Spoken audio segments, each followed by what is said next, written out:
Va a ser en la práctica, entonces para reforzar un poquito los conceptos que hemos visto sobre hemorragia.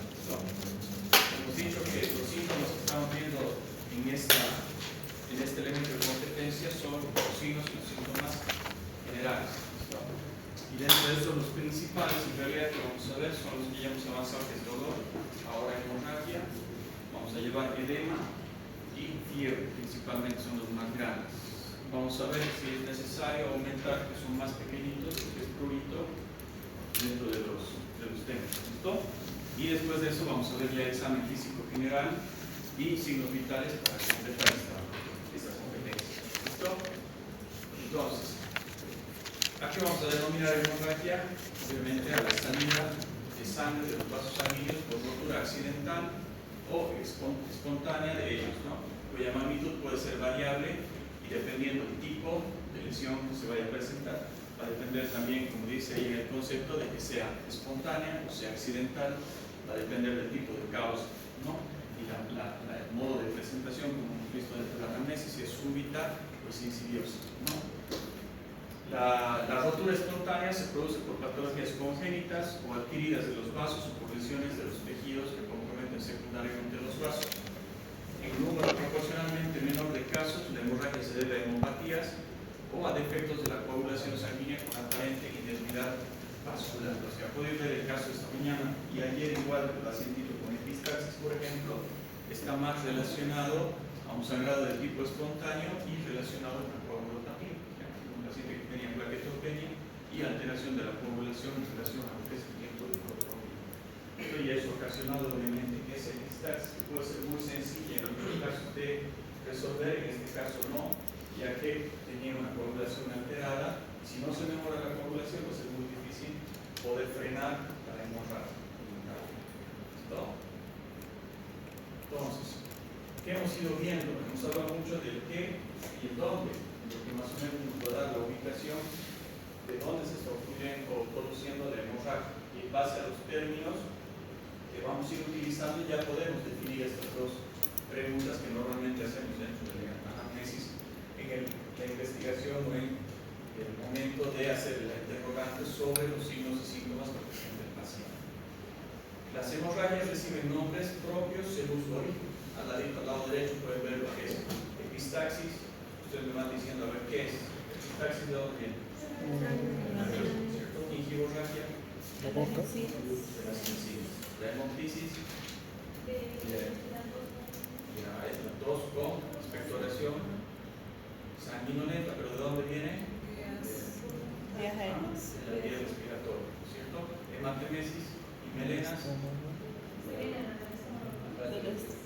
Del tubo digestivo, en su gran mayoría la melena del tubo digestivo alto. No, la hematemesis es del tubo digestivo alto. Esto la hematogesia. Ya, eso, ¿no? Desde el tubo digestivo, pero con mayor frecuencia el tubo digestivo bajo. La hemofilia. ¿Ah? ¿De dónde viene? ¿Qué es? De la vía biliar. ¿No? De la vía biliar. La hematuria. En la orina. Perfecto. La metrorragia.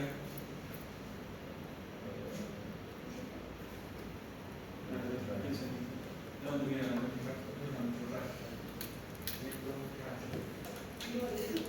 ¿Ah? ¿Qué es?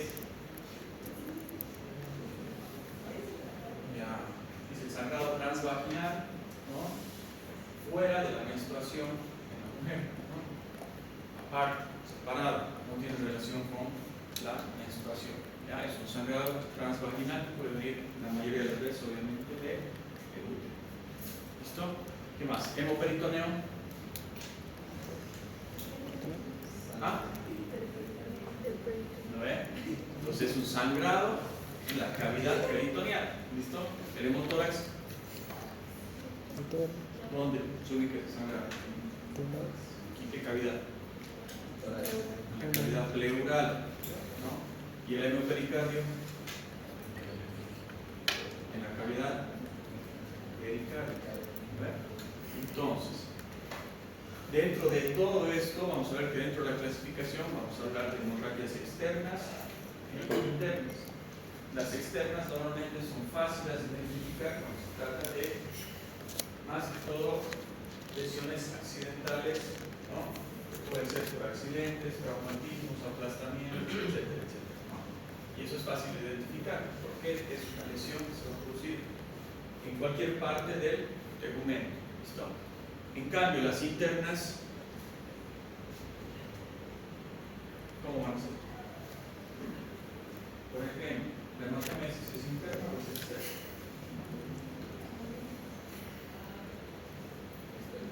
¿Ah? Externa. Ya, ¿por qué?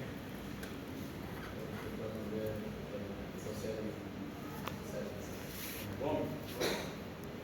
¿La hemoptisis es externa o es interna? ¿Ah? Son internas.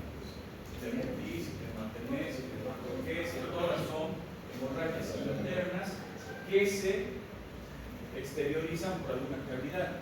¿Listo?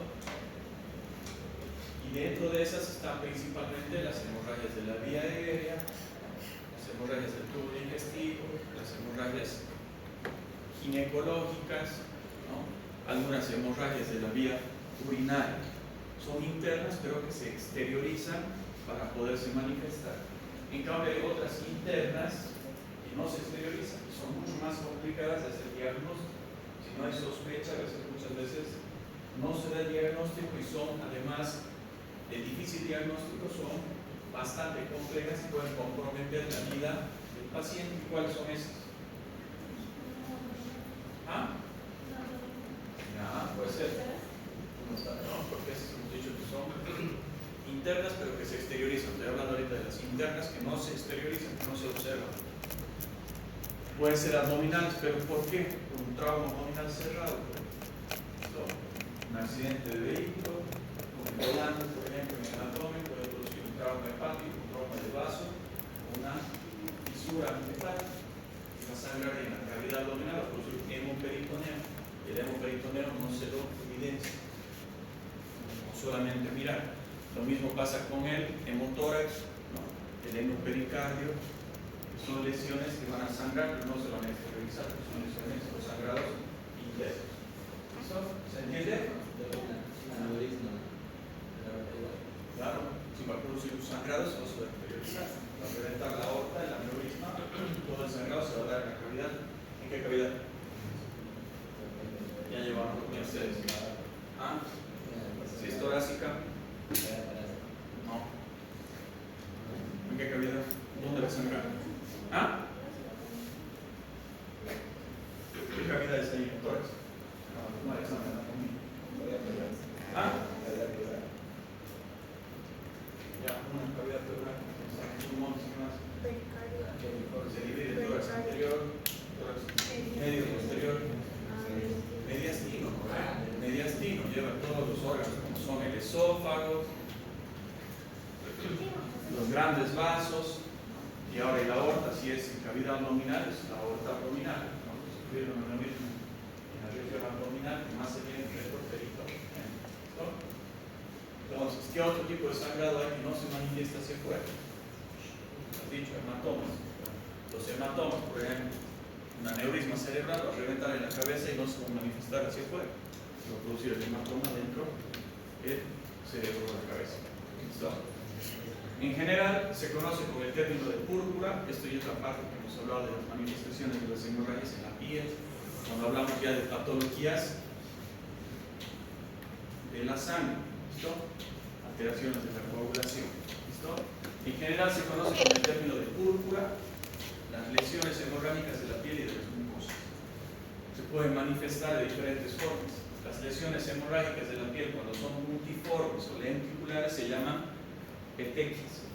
Estas son muy características de la plaquetopenia. Las vírices, que son de características lineares, igual a las petequias, pero de características lineares, como arañas vasculares se llaman. ¿Listo? Las equimosis, cuando son más extensas, son como petequias, pero más extensas, mucho más fáciles de identificar. Los moretones que conocemos. ¿Listo? Y también se denomina hematoma, hemos dicho, a un tumor debido a la acumulación de sangre, generalmente secundaria a traumatismos o a rupturas espontáneas de algún vaso. ¿Listo? Hematomas subcutáneos, hematomas subdurales, hematomas perirenales, etc. ¿Listo? Ahí también entran los hematomas intraparenquimatosos. Entonces, todos estos pueden estar dados por alteraciones adquiridas ya en la estructura de los vasos, principalmente de las arterias, como son los aneurismas, y alteraciones adquiridas, como son lesiones ya por ateromatosis o desgaste de los mismos vasos. Y la otra es por alteraciones en la coagulación, y entonces esto es principalmente alteraciones de las plaquetas y de la coagulación como tal, en ambas cascadas, ya la intrínseca o la extrínseca. Ahí no sé si llegan a ver, pero son los diferentes tipos de sangrado que hemos hablado. Los de arriba, a la izquierda, ¿qué es? Ese físico, en esa izquierda. Acá anterior. ¿Qué es? Son petequias, son puntiformes lenticulares. La del medio son bíbices, hemos dicho, son lineales como anillos vasculares. ¿Listo? La de la derecha, ¿qué es? ¿Qué? ¿Qué es? Ustedes véanlo.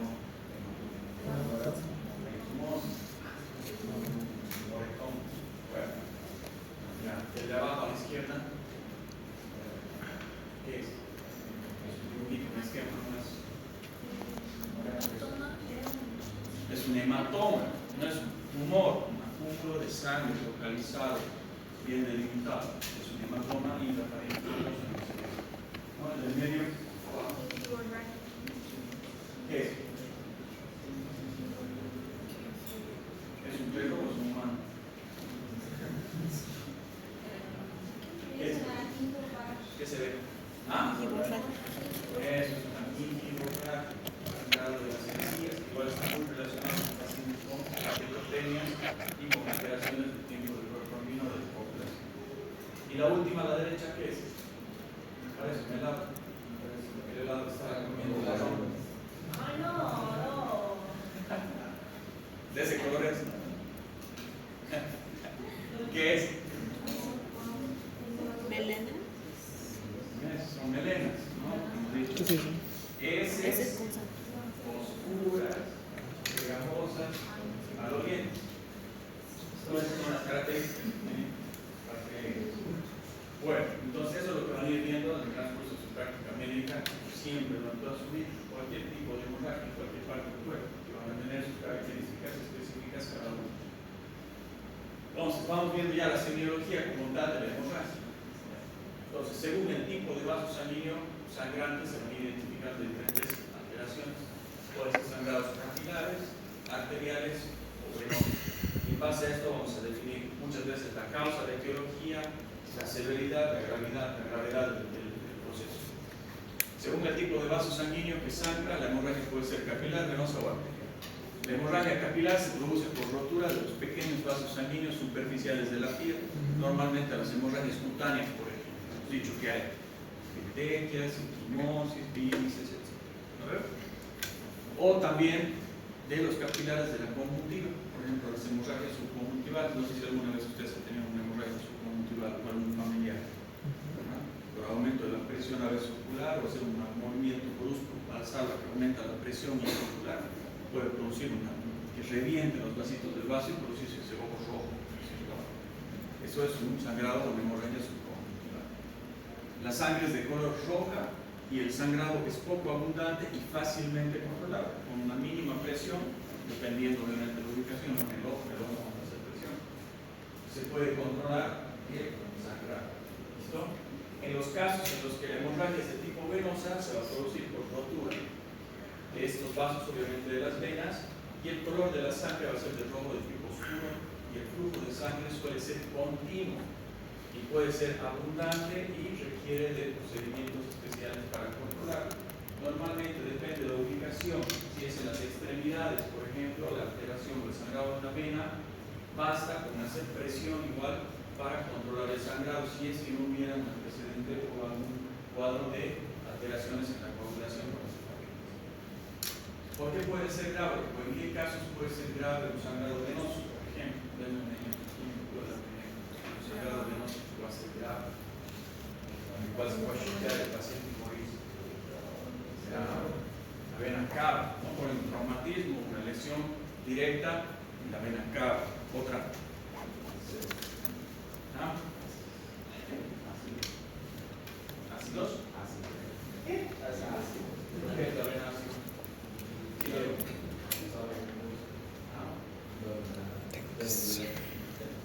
Ya, otra muy frecuente hemos visto las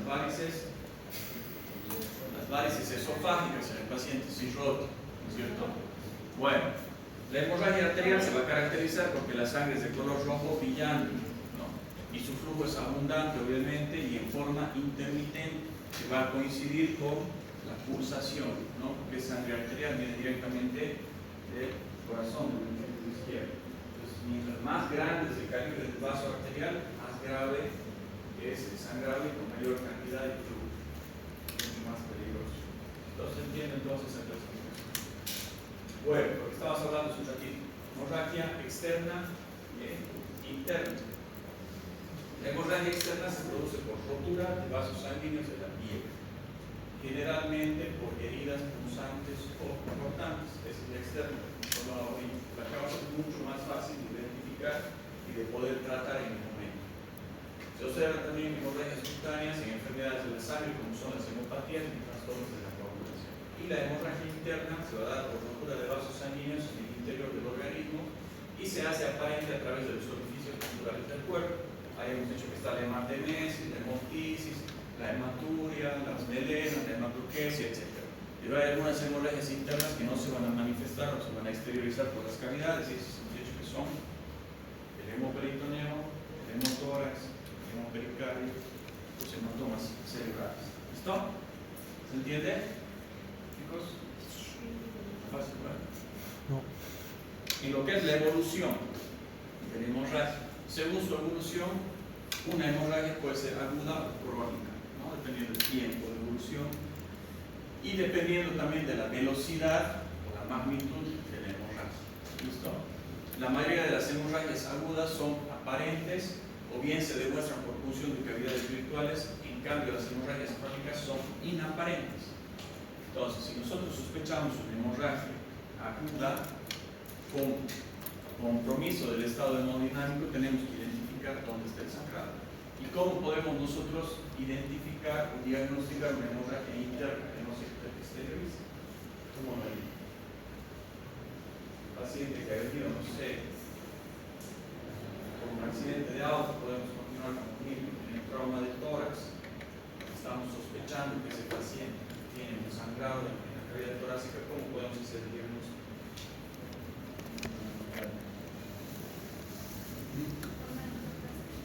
¿Ah?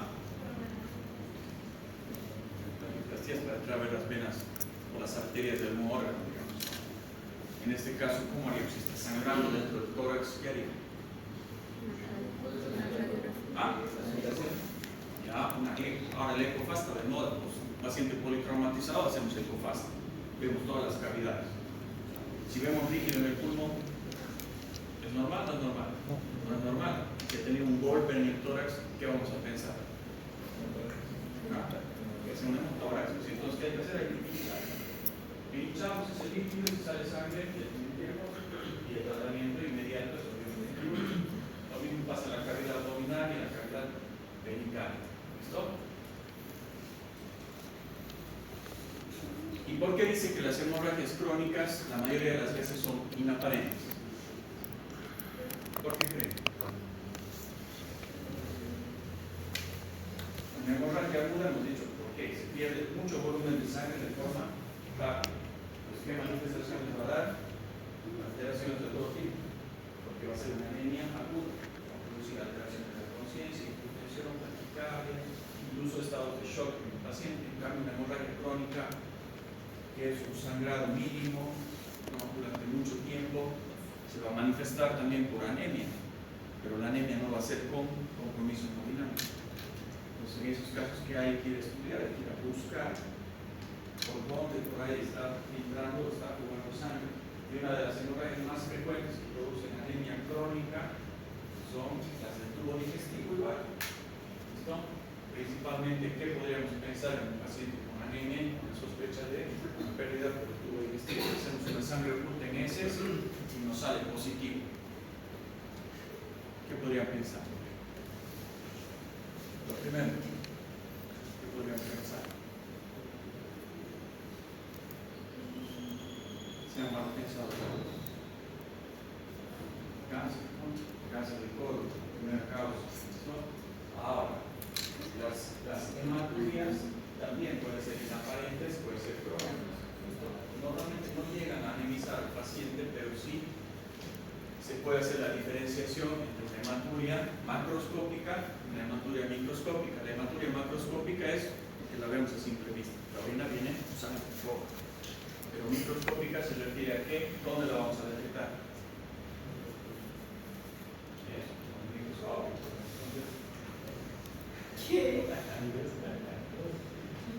microscopio en el examen general de orina. Entonces, si es que hay orina en la sangre, es una hematuria microscópica y habrá que estudiar la causa por la cual está perdiendo sangre en la orina. ¿Listo? Ahora, en relación a la cuantía, la cantidad de sangre que se va a perder, se habla de que según su intensidad o cuantía, la hemorragia puede ser leve, moderada o intensa, y eso es lo que hemos visto en las prácticas esta mañana igual.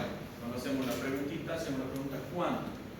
Entonces ahí hay que identificar cuántas veces por ahí ha tenido epistaxis, cuántas veces ha tenido hematemesis, cuántas veces ha tenido melinas y si se puede, la cantidad aproximada. Por ejemplo, en hematemesis sí, ha vomitado con sangre 3 veces el paciente, lo que refiere.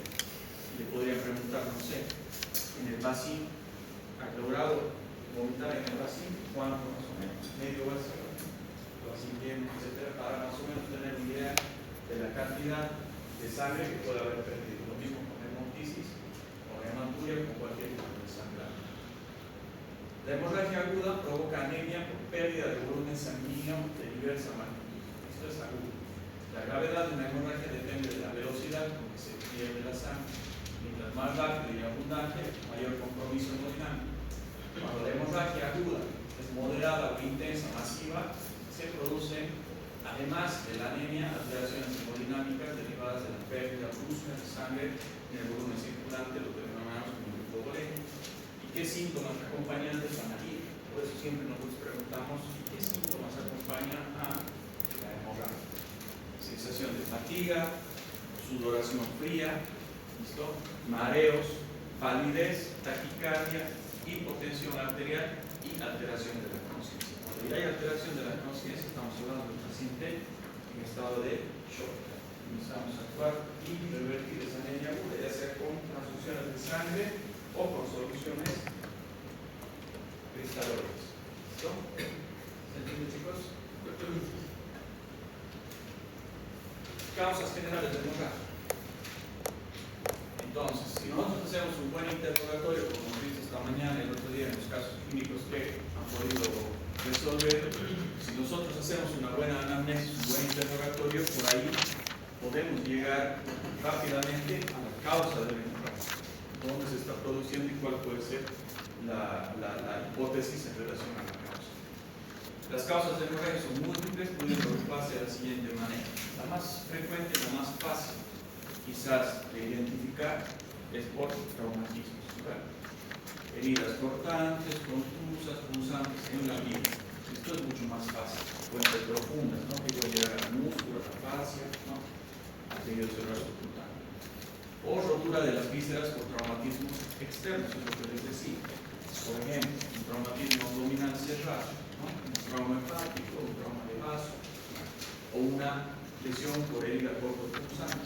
Que van a saltar, daban un cuchillo en el abdomen, puede lesionar el vaso, el hígado, grandes vasos y puede producir hemorragia. Por lo menos ya tenemos el dato de que hay una lesión externa hacia el organismo. ¿Listo? Después tenemos lesiones destructivas de los tejidos por inflamación, ulceración o neoplasias. Y ahí están, por ejemplo, lo que son la gastritis aguda medicamentosa, que hemos visto caso clínico por AIDS, por consumo de antiinflamatorios no esteroideos, forma crónica en abundante cantidad ha producido un cuadro de hematemesis. Bueno, por ahí una gastritis aguda. La úlcera péptica, el cáncer gástrico, la tuberculosis pulmonar cavitaria, que igual hemos visto un caso clínico de hemoptisis. Tuberculosis en nuestro medio es uno de los casos más frecuentes que puede producir hemoptisis. Después tenemos patologías adquiridas de los vasos. Lo que decíamos, adquiridas es porque se adquieren en algún momento de la vida. Y ahí están, por ejemplo, las varices esofágicas, que son secundarias a ¿qué? A una patología adquirida, que es la cirrosis, que va a producir hipertensión portal y va a producir las varices esofágicas. Los hemorroides, lo mismo, ¿no? La esclerosis vascular por alteraciones líquidas a nivel de la vasculatura, en las paredes de las arterias principalmente. Y la vasculitis es una enfermedad adquirida autoinmune que puede producir inflamación de los vasos en su pared, adelgazamiento y riesgo de sangrados.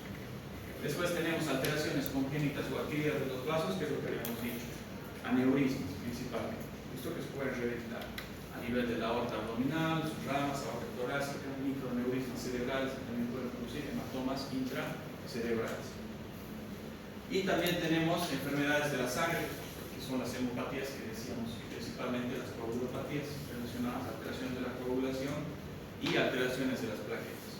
Por ejemplo, ¿qué enfermedades tenemos? La púrpura trombocitopénica, la púrpura vascular, por vasculitis, las leucemias, alteraciones de la coagulación sanguínea con coagulopatías por deficiencia, por ejemplo, de la vitamina K, esto que es un factor de materia prima, podríamos decir, para los factores de coagulación en el hígado, y la hemofilia, que también hemos hablado un poquito de eso cuando se produce, por ejemplo, hemartrosis. Hemos visto el caso de este muchachito de la epistaxis. ¿Se acuerdan? Hemos definido de que la epistaxis más estaba relacionada con el problema de la coagulación. Tenía una alteración de la función de las plaquetas, estaban reducidas en 5.000 en número, es muy bajo, y alteraciones en la coagulación a nivel del TP. Entonces yo les explicaba un poquito de que cuando nosotros ya tenemos un paciente con sangrados en diferentes lugares, no solamente específicamente en la nariz, por ejemplo, sino que empieza a tener epistaxis, tiene petecias, hemorragia, equimosis o hematomas a golpes simples, sencillos, que no sean de gran impacto, ¿qué tendríamos que sospechar? Hemos dicho principalmente patologías de la sangre. Y dentro de esa, la más común en personas jóvenes, ¿cuál es? Las leucemias, las leucemias, ¿listo? Y en pacientes que tengan hematomas en articulaciones, sangrados espontáneos, etc., podemos pensar en hemofilia, ¿listo? ¿Se entiende, chicos? ¿Está ahí? Entonces, en base a todo lo que hemos visto en la parte semiológica, ¿cuál sería el enfoque diagnóstico que vamos a tomar en cuenta? Frente a una hemorragia aguda, es aparente, se debe precisar la vía de sangramiento, ubicar el lugar donde se está produciendo el sangrado, las características de la sangre y qué síntomas y signos derivados de la pérdida de sangre van a acompañar. Ahí vamos a ver si el paciente está hemodinámicamente estable o no, para definir la conducta y la acción en el paciente agudo. Un segundo paso va a ser precisar el sitio exacto de la hemorragia, lo que requiere de métodos especializados de exploración. Es lo que hemos dicho, si nosotros tenemos una hematemesis con melena, lo primero que vamos a sospechar en un diagnóstico general es una hemorragia. ¿Qué tipo de hemorragia? Digestiva alta. Sus compañeros recién llegó y responden más fuerte. Hemorragia digestiva alta. ¿Y cómo podemos identificar cuál es la causa exacta de esa hemorragia digestiva alta? ¿Cómo? Manzana, bolita, coca y